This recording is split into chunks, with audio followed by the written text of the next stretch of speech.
Senhor Jesus, muito bom poder estar falando com vocês. Nessa oportunidade, nós vamos gravar um conteúdo aqui, a nossa aula gravada. Espero que você esteja no momento oportuno, assentado, com caneta na mão, com o seu material de estudos, porque nós vamos iniciar um novo ciclo dos nossos estudos teológicos, entrando numa nova matéria, Teologia Sistemática 3, onde nós vamos abordar assuntos extremamente importantes para a nossa fé cristã. Tá? Em um primeiro momento, nós vamos falar sobre a doutrina da criação, depois nós iremos trabalhar a doutrina dos anjos, a doutrina do homem, antropologia bíblica, a doutrina do pecado, a martiologia e a doutrina da salvação, soteriologia. 5 doutrinas pilares da fé cristã para o nosso crescimento, amadurecimento e aprofundamento do nosso relacionamento com o Senhor, ok? Nós já passamos por Teologia Sistemática 1, já abordamos tópicos de bibliologia, nós já passamos por Teologia Sistemática 2, trabalhamos aqui tópicos extremamente importantes como eclesiologia e agora nós em Teologia Sistemática 3 vamos ver mais algumas doutrinas centrais da nossa fé cristã. Primeiro, nós precisamos entender e definir um pouco o que vem a ser teologia sistemática. A teologia nós entendemos que é um estudo sobre Deus e não necessariamente um estudo sobre a pessoa de Deus, porque há uma terminologia diferente. Quando a gente usa a expressão teologia, nós estamos falando a respeito do estudo sobre as coisas concernentes a Deus. Agora, quando nós estamos falando sobre teontologia, nós estamos falando sobre doutrina do ser de Deus. Então, quando nós falamos teologia, é o estudo de elementos, eventos, doutrinas, aspectos com relação a Deus e toda a doutrina bíblica. E quando nós falamos teologia sistemática, na verdade é a forma organizada, sistematizada de se expor determinado assunto. Tá? Então é a exposição da doutrina de forma organizada e muito bem definida. Seria mais ou menos assim. A teologia seria um escritório com o seu gabinete, vamos colocar aqui um gabinete cheio de pastas, tá? Então essa é a teologia, é um gabinete cheio de pastas. Cada uma dessas pastas são as doutrinas sistematizadas, tá? Então cada uma dentro do seu determinado plano, organização, estrutura. Então, quando nós falamos de teologia sistemática, eu estou falando de uma série de doutrinas, como se fosse um portfólio de doutrinas que estão organizadas sistematicamente, tá? Como teontologia, doutrina do ser de Deus, eclesiologia, que é uma outra doutrina que fala a respeito da igreja, escatologia, que é a doutrina das últimas coisas, pneumatologia, que é a doutrina do Espírito Santo. Então perceba, todas essas doutrinas estão muito bem organizadas, separadas e que são vistas de forma estruturalmente individualizadas, ok? Isso é a sistematização, a organização de um assunto trabalhado isoladamente de outro assunto, ok? Então é mais ou menos, não sei se vocês conseguiram entender, mas este é o ensino de teologia sistemática, assuntos organizados de forma estrutural, clara e objetiva, ok? Então, eu convido a você a mergulhar em mais esse momento de aprendizado e será bênção de Deus para a tua vida, tá bom? Teologia Sistemática 3, primeira doutrina que nós vamos ver é a doutrina da criação, como ela se processa, como ela se desenvolve, e eu tenho certeza que será edificante para a glória de Deus. Em um primeiro momento, abra sua lição na página 8, onde nós vamos ver aqui já uma apresentação, né, a doutrina da criação, e eu quero ler com você alguns pontos extremamente importantes aqui dentro da doutrina da criação. Amados, é importante nesta oportunidade, estou mostrando aqui para vocês o conteúdo que nós trabalharemos nessa lição. Tá? Nós iremos trabalhar aqui os dias da criação, entender um pouquinho sobre a teoria da criação e recriação. Queremos também falar um pouquinho, abordar alguns aspectos do cronograma da criação, a criação do homem. Vamos aqui fazer um trabalho de perguntas e respostas, entender um pouquinho sobre o que é o homem.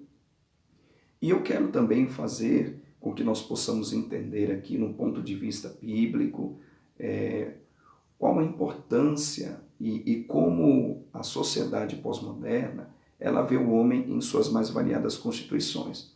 E aí a gente vai abordar um pouquinho sobre o filosofismo, o cientificismo e o biblicismo nessa tentativa de entender o que e quem é o homem. Ok? Então, conto com vocês aí para o nosso aprendizado e eu tenho certeza que será de significativa valia. Queridos, como diz aqui na nossa lição, o patriarca Jó asseverou que quem é o homem para que tanto o estimes e ponha sobre ele o teu coração. A cada manhã o visites e cada momento o provês. Jó capítulo 7, verso 17 e 18. Davi, por sua vez, extasiou-se ante a grandeza da criação. Mesmo sem dispor de modernos meios tecnológicos para contemplar as estrelas e o universo, esse salmista deslumbrou-se ante a glória de Deus. E ao contemplar astros como sol, a lua, estrelas e os majestosos horizontes do espaço sideral, reconheceu sua pequenez e exclamou: ó Senhor, Senhor nosso, quão admirável é o teu nome em toda a terra, pois puseste a tua glória sobre os céus. Quando vejo dos teus céus obras dos teus dedos, a lua e as estrelas que preparaste. Que é um homem mortal para que te lembres dele, e o filho do homem para que o visites. Contudo, pouco menor o fizeste do que os anjos, e de glória e honra o coroastes. Queridos, nós vimos aqui duas exclamações contidas no Antigo Testamento Bíblico que revela, que mostra a tamanha admiração no revelar da grandeza de Deus, principalmente no seu ato criativo.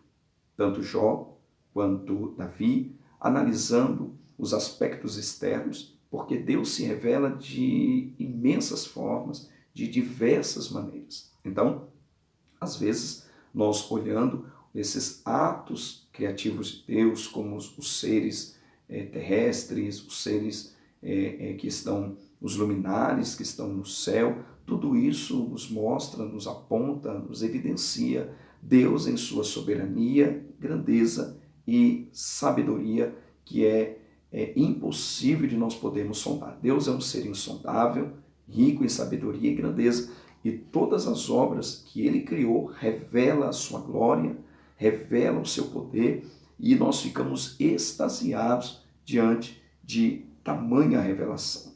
Ok?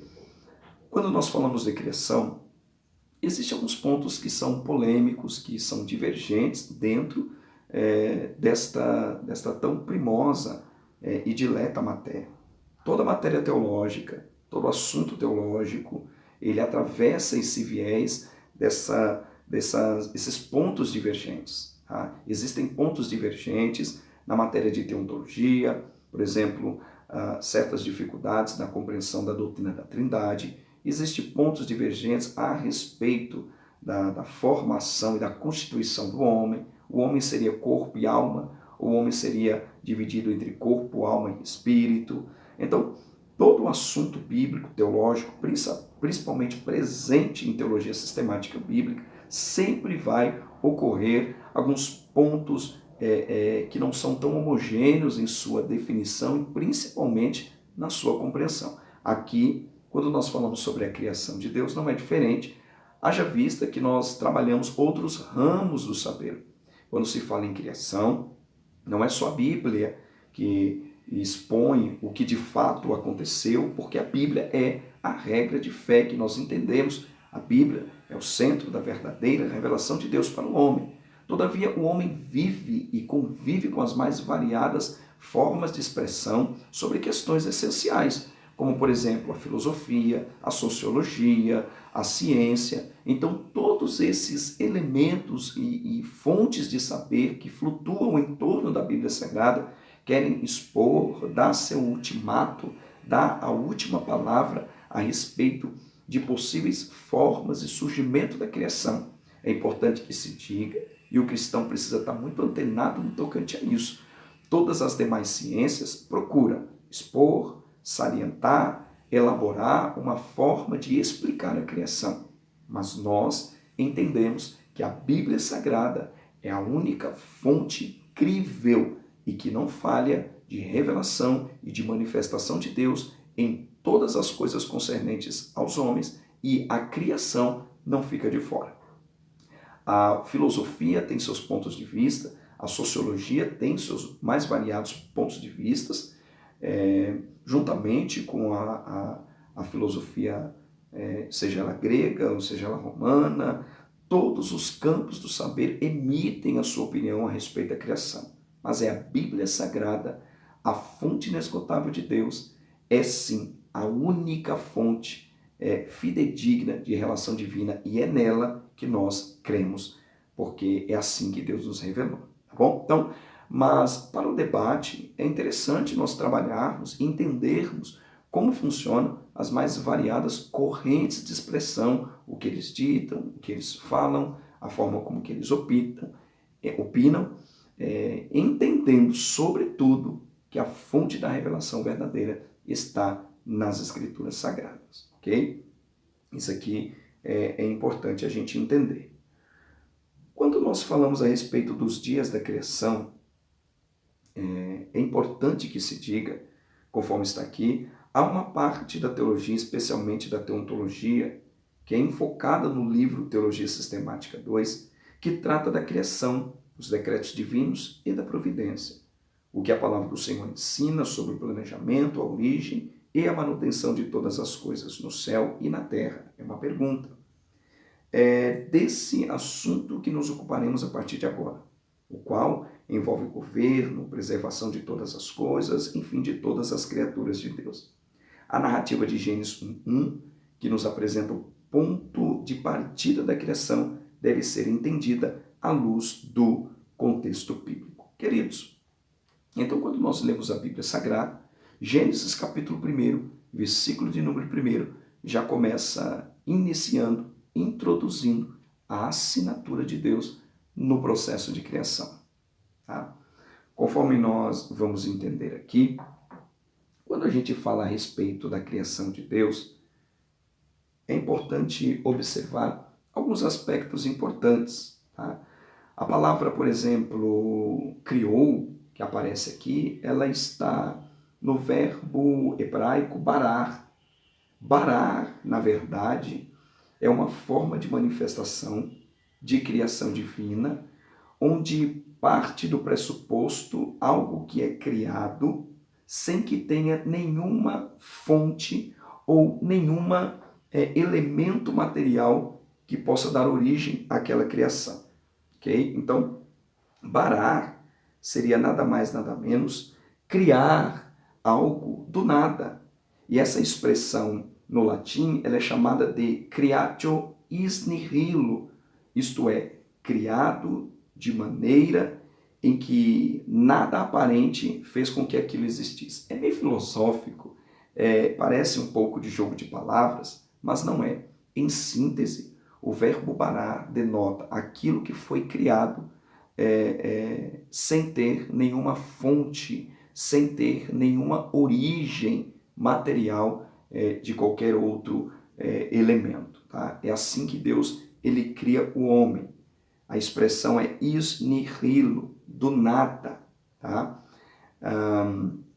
O verbo mencionado ele é empregado somente com referência à atividade de Deus, exceto em outras construções ou graus do verbo hebraico, estrutura peculiar às línguas semíticas, que altera o seu significado. Essa ideia do fiat divino, ou seja, da declaração divina, ela é apoiada em toda a Bíblia. Deus trouxe o universo à existência do nada e de maneira instantânea, pela sua soberana e livre vontade, como nós lemos no Salmo 33, verso 9, e também está em Apocalipse, capítulo 4, verso 11. Porque falou e tudo se fez, mandou e logo tudo apareceu. Digno é, Senhor, de receber glória, honra e poder, porque tu criaste todas as coisas e por tua vontade são e foram criadas. Percebe, queridos, que essa expressão ex nihilo da teologia judaico-cristã, ela está em uma franca oposição a toda forma de criação que o homem tem nos dias de hoje. Tá? O homem, ele entende a criação sob pressupostos totalmente humanos, né? O homem, ele aborda o aspecto da criação sobre uma perspectiva panteísta, evolucionista, e que, na verdade, a forma de criação divina, ou a concepção bíblica da criação, ela transpassa e ela se opõe a essa forma panteísta. Tá? Panteísmo vem de pan, muitos, e teísmo vem de Deus. Então, essa concepção panteísta, ela choca-se, ela colide-se de forma frontal à revelação das Escrituras, porque ela está muito endossada, muito próxima, muito interligada ao evolucionismo. Tá? Então, existem duas formas ou duas maneiras de se crer na criação, e essas duas vertentes, essas duas ideologias, elas caminham juntas. Tá? Tem aquela que nós cremos, nós entendemos ser a fonte da revelação divina, que é o criacionismo. Esse método de ver a criação, essa forma de ver a criação, essa doutrina de entendermos a criação, é aquela que está revelada nas Escrituras Sagradas, onde Deus é o autor e criador de todas as coisas. Nós chamamos a essa crença, a esse dogma, a essa verdade inamovível de criacionismo. Em oposição ao criacionismo, existe também o chamado evolucionismo ou darwinismo, que, na verdade, o darwinismo é o nome que se deu à chamada teoria das espécies, ou teoria da evolução das espécies, através de uma seleção natural. O homem, ele é fruto de uma explosão, e que desta explosão alguns micro-organismos eles se espalham e vão se desenvolvendo através de um processo de seleção natural, e a partir deste momento dá-se origem à vida animal, o seu desenvolvimento atinge o ápice na vida humana, todo o desenvolvimento do intelecto, das formações mais complexas dos homens, como os seus prótons, os seus nêutrons e as suas mais distintas ligações físico-químicas, então seriam fruto de uma seleção natural que havia dado início após uma explosão há bilhões de anos atrás, chamado de Big Bang.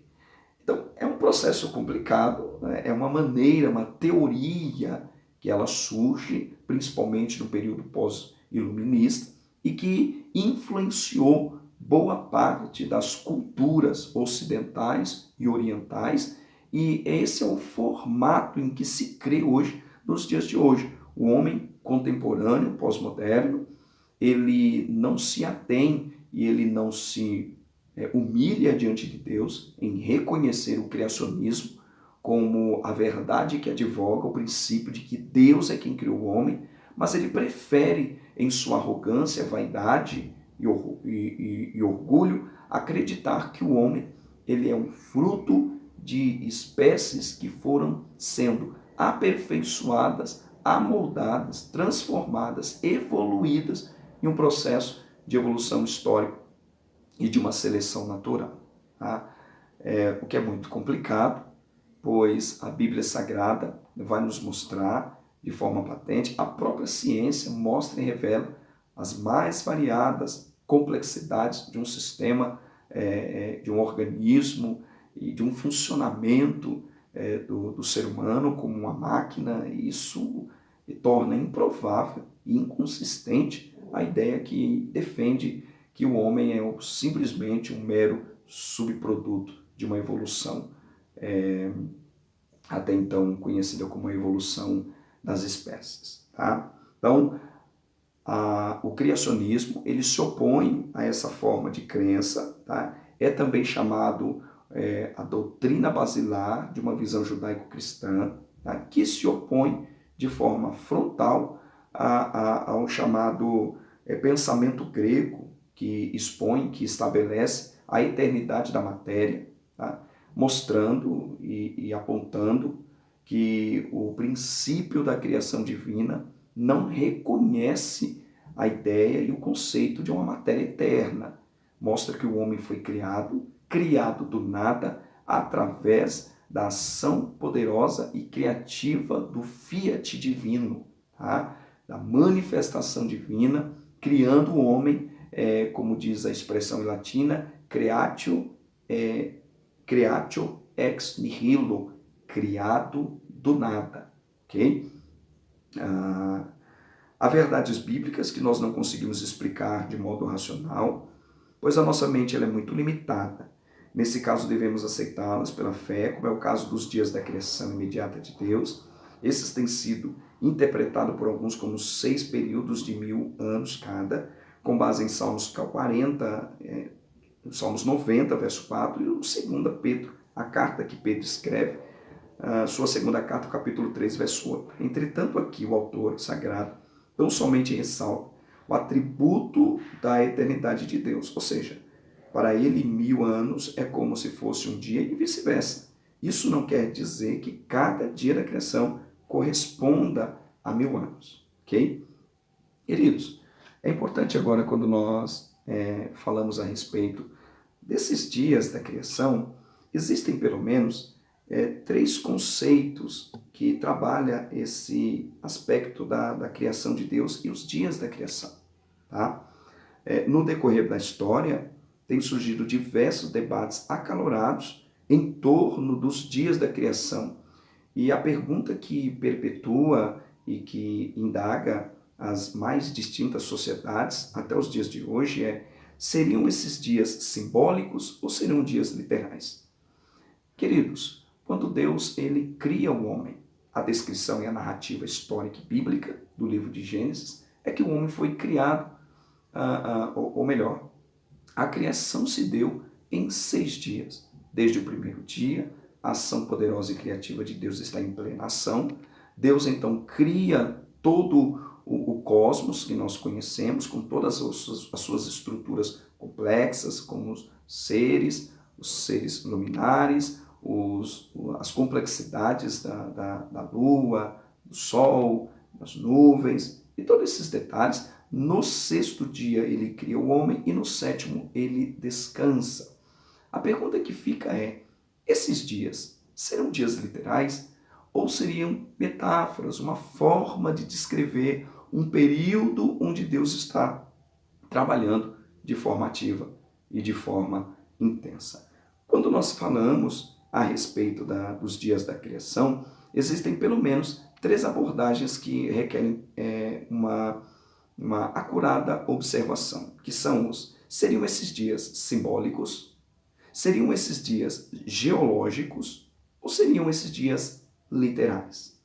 Existem essas 3 principais abordagens que disputam o conceito e a ideia de que esses dias eles se distinguem na abordagem bíblica, e é isso que a gente precisa entender.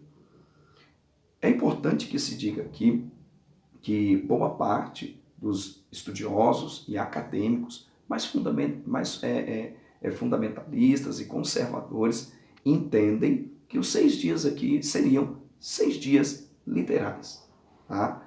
Ou melhor, os 7 dias seriam 7 dias literais. É assim que se crê boa parte do confessionalismo cristão, pentecostal, ortodoxo, até mesmo os mais tradicionais. Cremos que esses 7 dias seriam sim dias literais. Todavia, esse assunto requer uma vasta discussão e por ser um assunto secundário e não afeta nenhuma doutrina basilar, né? Nós cremos que Deus criou em 7 dias. Se esses dias foram literais ou se esses dias eles são simbólicos, aí é um detalhe da doutrina e que a gente precisa entender e compreendê-la melhor. Todavia, esses 3 pontos aqui ressaltam o acalorado debate que existe em torno deles. Os simbólicos, esse grupo ele interpreta, conforme nós dissemos aqui, 2 textos de Salmo e a segunda carta de Pedro, capítulo 3, verso 8, entendendo que esses grupos de anos seriam de 1000 anos cada um desses dias. Então, eles entendem que esse processo de criação de Deus durou pelo menos 7.000 anos, com base nos textos do Salmo e na segunda carta de Pedro. Existe também um outro grupo, e aqui já existe algum aspecto um tanto quanto mais complicado, porque a forma de advogar essa ideia requer a crença em alguns elementos, em alguns segmentos, que a Bíblia não nos dá detalhe. Por exemplo, existe uma gama significativa de defensores, principalmente aqueles que transitam e que têm uma certa admiração pela ciência, que querem, de uma certa forma, encaixar recentes descobertas científicas com a descrição da narrativa da criação. Como isso? Por exemplo, a questão dos dinossauros. Onde fica na narrativa bíblica um espaço para preencher esta chamada lacuna que se gera? As recentes descobertas dos fósseis, sejam eles humanos ou de animais gigantescos, cuja estrutura óssea entende-se ser antigos animais, como dinossauros, por exemplo, o exemplo que eu acabei de citar. Então eles procuram entender que cada um desses dias seriam, na verdade, eras geológicas. Eras geológicas com uma gama de duração muito grande. Cada era geológica poderia durar milhões de anos. Então, segundo essa narrativa, o período da criação foi um período que demorou bilhões de anos, o que justificaria, então, esses fósseis, essas descobertas, uma vez que a Bíblia ela não estabelece os detalhes do período da criação, então surge esse conceito e essa ideia. No primeiro momento, o primeiro grupo dizia que cada dia correspondia a 1000 anos. Esse grupo já advoga a ideia de que cada dia duraria cerca de eras geológicas infindas, isto é, milhões de anos. A terceira é a mais coerente e é aquela que mais cabe e que advoga boa parte dos estudiosos cristãos e protestantes, que esses dias foram dias literais de 24 horas, ok? É uma questão que gira em torno desse assunto tão polêmico, debates acalorados no decorrer da história vêm procurando e vêm se multiplicando na tentativa de chegar a um denominador comum. Todavia, por ser aqui um conceitos e fundamentais e fundamentos secundários, nós não conseguimos cravar e também não é de suma importância e não é relevante para o principal assunto entender se esse dia eles são simbólicos ou são literais, ou ainda se foram um espaço de 1000 anos, de milhões de anos ou apenas de 24 horas, ok? Fica aí um convite à pesquisa desse tema que tem despertado inúmeros debates, tanto da área científica quanto das áreas teológicas, ok? Queridos, a nossa lição aborda um tópico fundamentalmente importante. Tá? Eu queria contar com vocês aqui na nossa página, a página 10, que quando nós falamos sobre a criação divina, existem algumas questões aqui que ficam sobre modo interessante. Eu não sei se vocês já ouviram essa teoria, ou já viu alguém pregando, ensinando, já teve contato com esse tipo de ensino. Para alguns, há uma distância muito grande entre Gênesis capítulo 1, verso 1 e entre o verso 2. Essa é a chamada teoria da lacuna. Segundo advogam alguns, entre Gênesis capítulo 1, verso 1 e o verso 2, ou seja, precisamente entre os dois primeiros versículos da Bíblia, entre eles, há uma lacuna de tempo muito grande. Segundo alguns, milhões, bilhões de anos. Essa tentativa, mais uma vez, conforme falamos, é uma tentativa, é uma abordagem que tenta aproximar, consolidar, juntar os aspectos científicos e também a narrativa bíblica. Então, esses estudiosos e teólogos que defendem essa questão, eles têm um apreço pela narrativa bíblica, são também criacionistas, mas eles procuram, mediante um esforço científico, encaixar a manifestação criativa de Deus e principalmente os bilhões de anos, segundo alguns fósseis, entendem ser a Terra muito antiga e que está na soma dos bilhões. Então eles procuram, através de uma exegese, estabelecer uma distância geográfica, temporal, entre o versículo 1 e o versículo 2. Talvez isso seja um pouco novo para você, mas o autor ele traz esse assunto que é sobremodo importante quando se fala em teoria ou a doutrina, o dogma da criação. Esse assunto ele vem em pauta novamente. Alguns tradutores entendem que o versículo 2 que diz assim, e a terra era sem forma.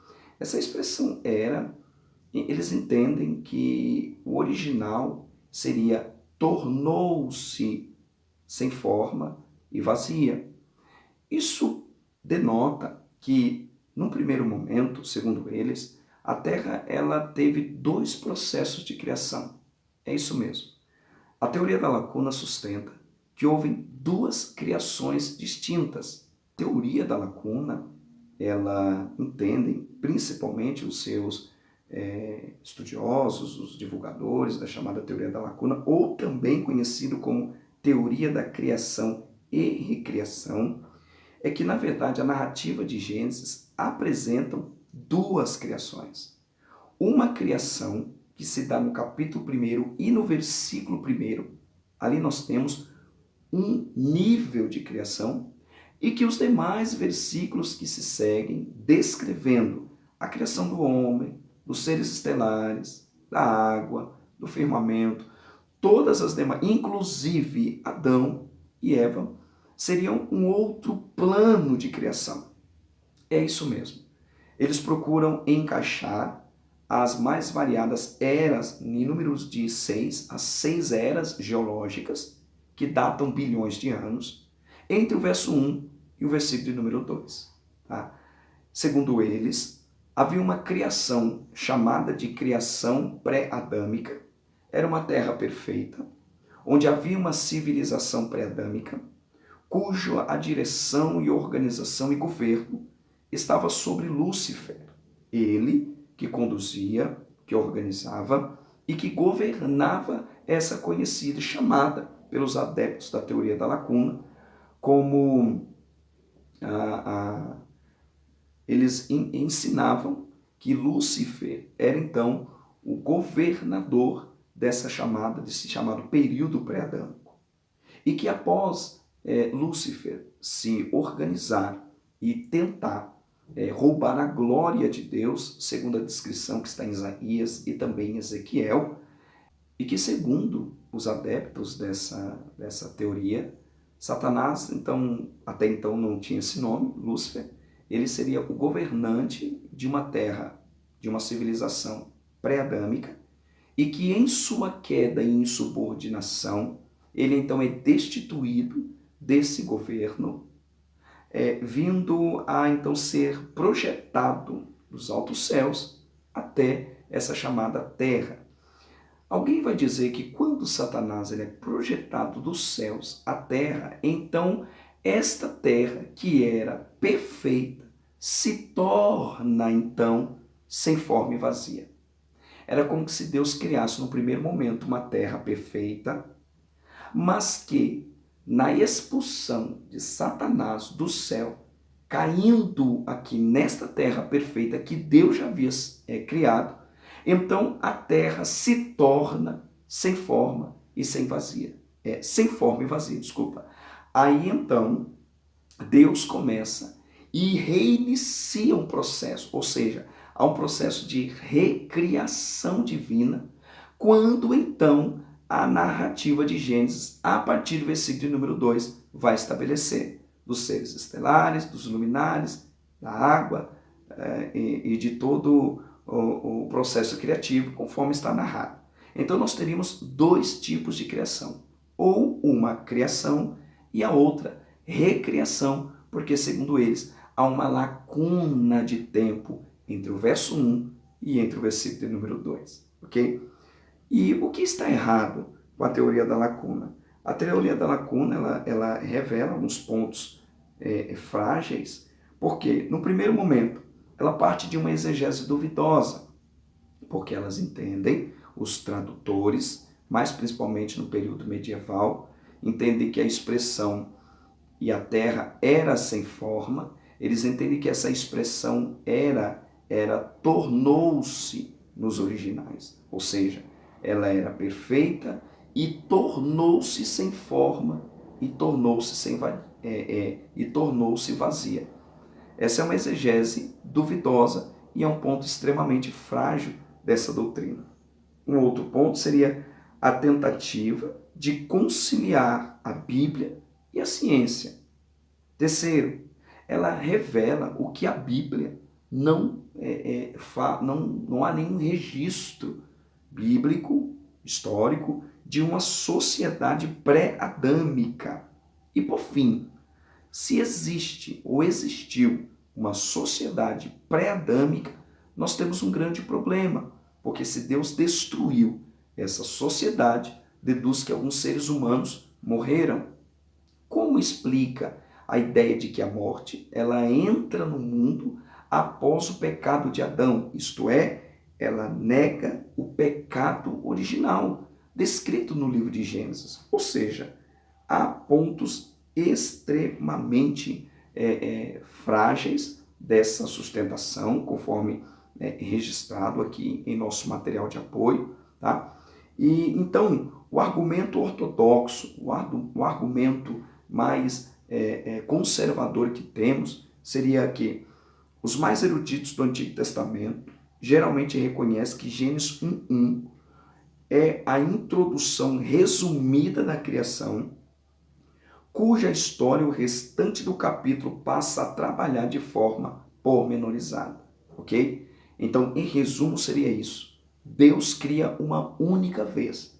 O que temos é que no versículo 1 há uma descrição geral, Deus criou céus e terra, e que nos versículos e capítulos que se seguem, Deus então inspira o autor Moisés a expor de forma pormenorizada os detalhes dessa terra e desses céus que ele cita no versículo de número 1, ok? Então o que temos aqui, na verdade, uma ação geral e uma descrição detalhada e pormenorizada. Ok, queridos? Vamos avançando um pouquinho aqui. É interessante nós entendermos também que a criação divina, ela tem dois aspectos importantes, tá? Página 11, onde a gente fala de criação, existem dois aspectos importantes, e um desses aspectos seria a organização providencial, e o outro aspecto seria o ápice da criação.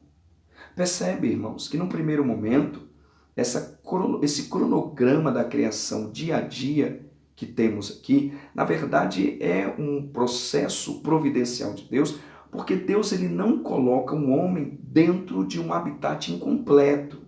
É por isso que eu destaquei aqui que ele é providencial. Deus primeiro organiza o cenário, Deus cria aquilo que o homem vai precisar para a sua sobrevivência, para a sua existência. Só então nós temos o ápice da criação, que é o homem, conforme revelado em Gênesis. Então Deus providencia o que o homem precisa e depois então Deus cria o homem em sua excelência e em sua glória. Isso é sobre modo maravilhado, e aí a gente vai entender como Deus ele cria dia após dia, e aqui eu destaquei para vocês os 7 dias, de forma bastante pormenorizada, o que ele vai criando. No primeiro dia, Deus trouxe à luz a existência. No segundo, ele cria a expansão ou firmamento, do hebraico raquia. No terceiro, ele diz, ajuntem-se as águas debaixo dos céus no lugar e apareça a porção seca. No quarto dia, os corpos celestes, o sol, a lua e as estrelas, elas aparecem. No quinto dia, nós já percebemos a criação das aves e dos animais marinhos.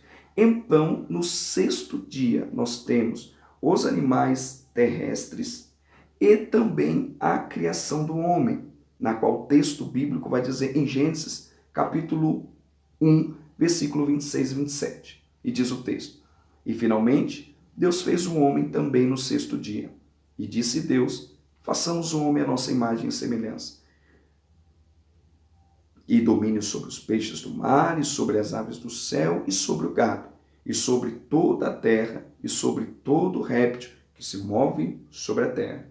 E criou Deus o homem, à sua imagem, a imagem de Deus o criou, macho e fêmea o criou. Então percebe esse ato soberano e misericordioso de Deus em criar o homem e estabelecê-lo em um local pronto para que esse viesse a governar e ser bem-sucedido no jardim que Deus o preparou. Agora a pergunta que não quer calar: o que é o homem? Essa pergunta ela tem suscitado inúmeros debates no decorrer dos anos e muitos negligenciando a descrição bíblica, preferindo ater-se aos fenômenos conhecidos como fenômenos. E é importante que se diga que quando nós trabalhamos a respeito do homem, sua composição, sua criação, a sociedade pós-moderna ela concebe o homem apenas sob o ponto de vista de um filosofismo arcaico, tá? Então todas as concepções do homem, basicamente, eles estão estribados, debruçados sobre os conceitos platônicos, os conceitos filosóficos aristotélicos, ou seja, a base da concepção e composição do homem é o que expõe Platão e o que expõe vários outros filósofos, como Aristóteles, Arquimedes, e também o cientificismo moderno, ele contribui de forma significativa para que o homem entenda do jeito dele, do formato dele, sobre a concepção deles, o que é o homem. Então,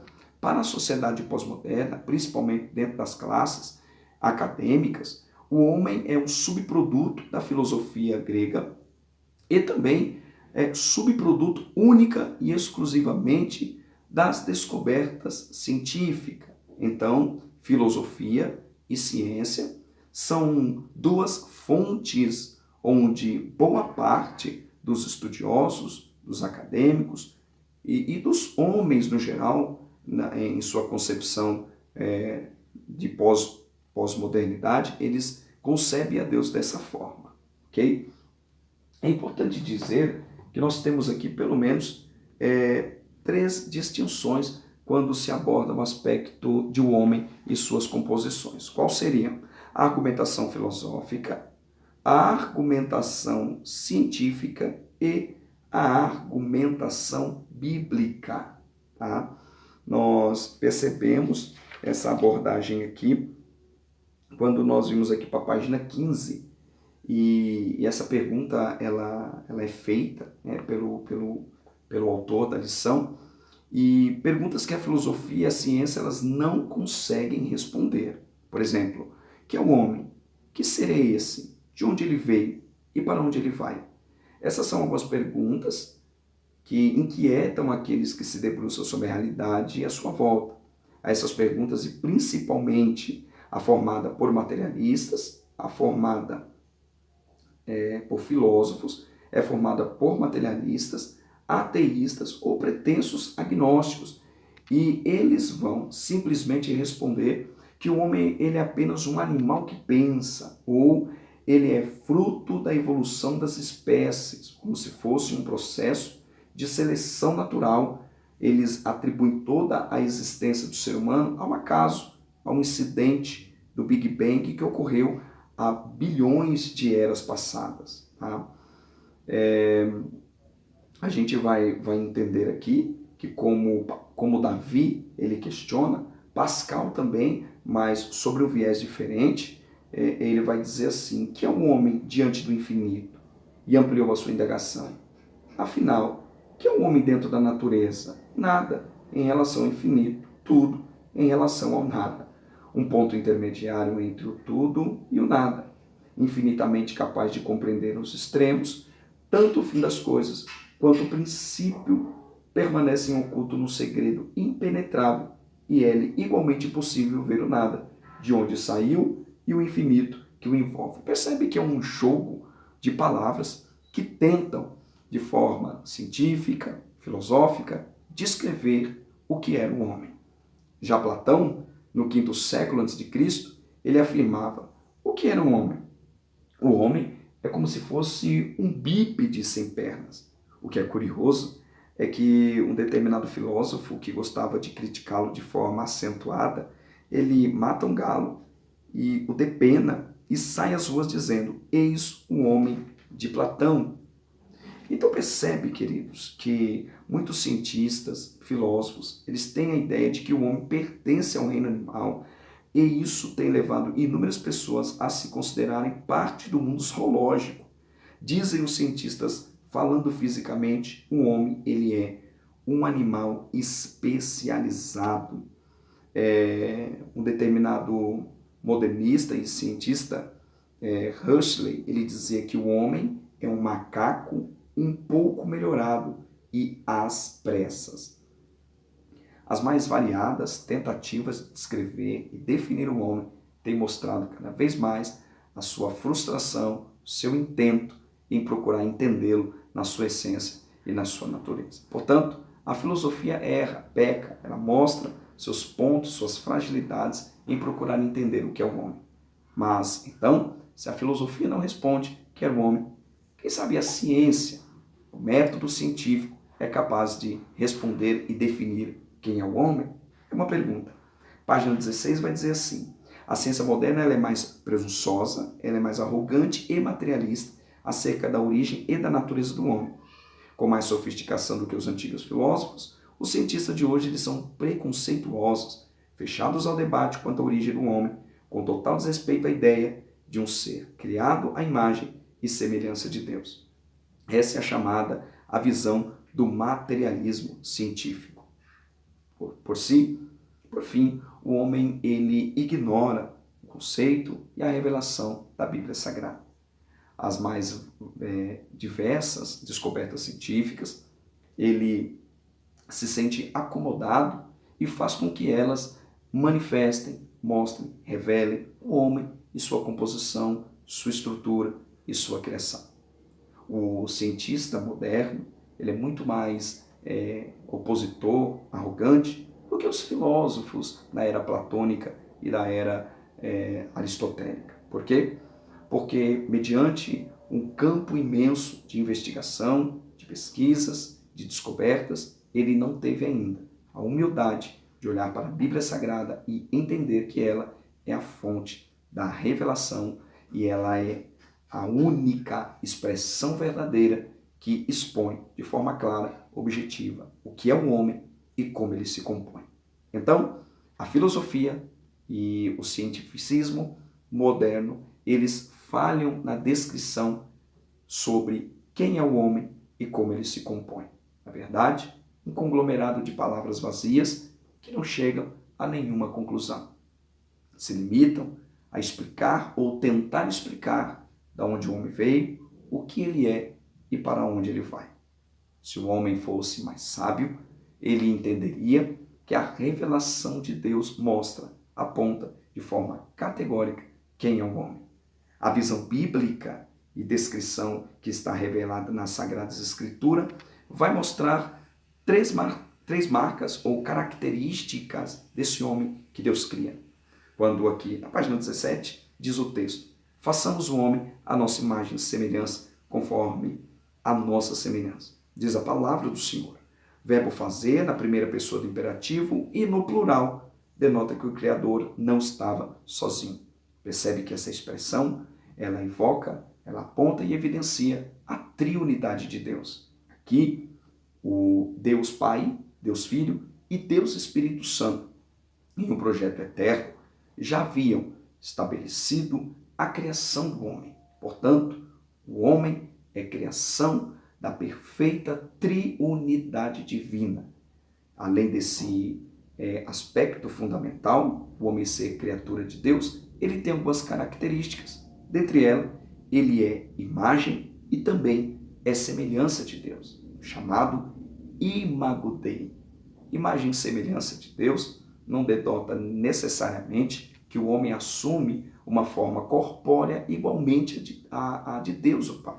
Porque, segundo a revelação que temos, no capítulo 4 do livro de João, ou do Evangelho de João, mostra, aponta-nos que Deus é Espírito. Se Deus é Espírito, Deus não tem uma forma corpórea. Certamente, essa imagem e semelhança não advoga atributos de corporeidade, porque Deus ele é uma entidade, ele é uma divindade incorpórea, porque ele é Espírito em sua essência. Então, o conceito de imagem e semelhança evoca a ideia de moralidade humana. O homem é dotado de aspectos morais, como inteligência, intelecto, volição e também poderíamos dizer e atribuir emoções.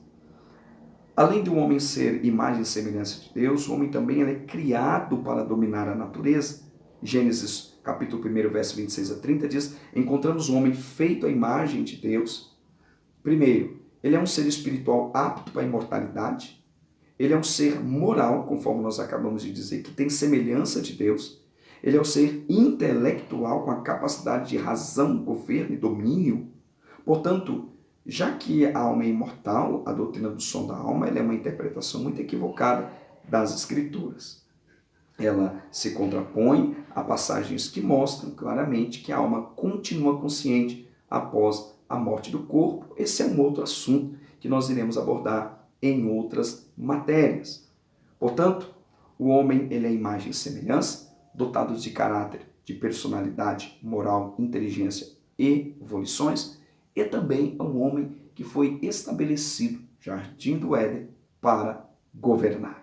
Com essa habilidade, acuidade, inteligência, então ele passa a governar tudo o que existe ali dentro do Jardim do Éden. E também a Bíblia vai dizer que o homem ele foi feito à imagem de Deus. Diante da grandeza e da nobreza originais conferidas ao ser humano, o que viria a significar o homem à imagem de Deus? As respostas a essa questão não são completas. Há quem diga que a imagem de Deus num homem seria física, ou que essa imagem seria uma postura reta ou vertical do esqueleto humano. Não se deve sequer ocupar espaço e tempo com esse argumento, pois Deus, sendo espírito, não projetaria imagem física no homem. As questões sobre a imagem de Deus no homem têm suscitado muitas discussões, desde que teólogos começaram a se debruçar sobre o estudo acerca da criação e, em especial, do ser humano. Queridos, inúmeros conceitos, vertentes, pensamentos têm fomentado essa questão e procurado responder a esse dilema.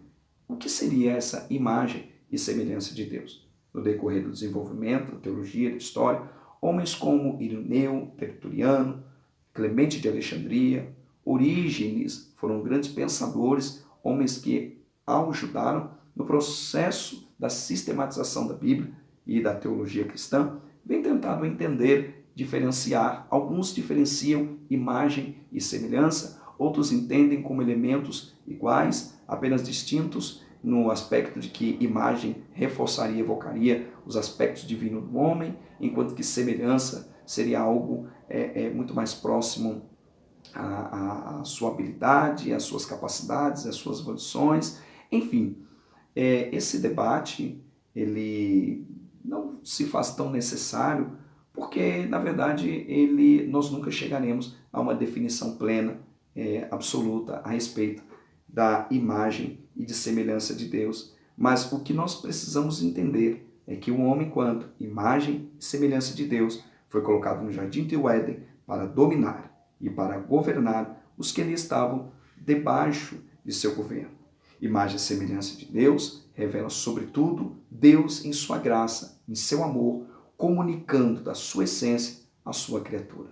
Portanto, bem distinto das definições dos filósofos, Platão e Aristóteles, dos grandes e chamados gurus da ciência, interpretando, dizer o homem ser apenas um conglomerado complexo de água, de células, de nêutrons, de prótons e de muitos outros elementos complexos. O homem é muito mais do que isso.